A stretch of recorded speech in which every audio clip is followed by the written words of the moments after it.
All right, come with me as I set my podcast studio up from this to this. So I've been wanting to do a podcast since I first knew a podcast was a thing. I also really just love having conversation with people. The setup can take a hot minute, and it's taken a while to get it perfected, get everything looking good. Each time I do this podcast, try to change one thing, whether it be my interview style, a component of the setup, something different with the lighting, the camera, the questions I ask. This time, what's gonna be new is this behind my head, because podcasts that I've shot, my dark hair blends into this door here, kind of drowns out my head. So I'm gonna try to put this in front of there, shine some light on it. I don't know if it's gonna help or not. We're gonna try it. I'm a big fan of like changing one thing at a time on creatives or business or whatever it be, because then you can really see in post-production or looking back, is it something that worked? I don't know if I'm loving this, to be honest with you. I can't figure out what side it should go on. If any of you have watched the first couple of episodes, you'll notice that it was actually in the front room because I was originally gonna call this the Waiting Room Podcast. Not only did I learn to hate that name, the waiting room in my office is too narrow and the acoustics were horrible. And it only took one delivery driver to come bang on the door on my last episode that just came out to only shoot after work when it's dark in here and in this waiting room back here with carpet. It's a little bit cozier, better acoustics. One of the biggest changes that I made was lighting. Adding this nice studio lighting really adds, as it falls,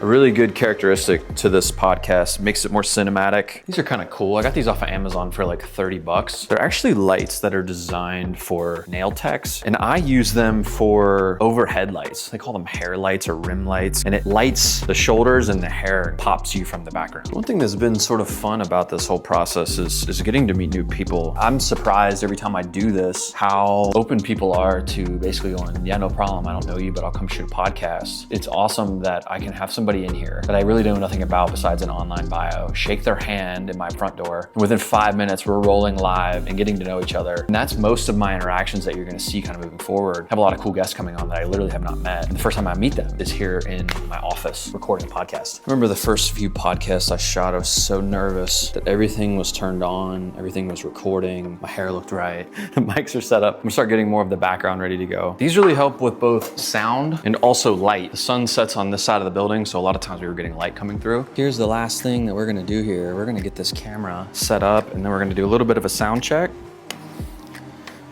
Hopefully it looks good. I like it. Got a lot of fun guests coming on. I'll shoot some more BTS coming soon.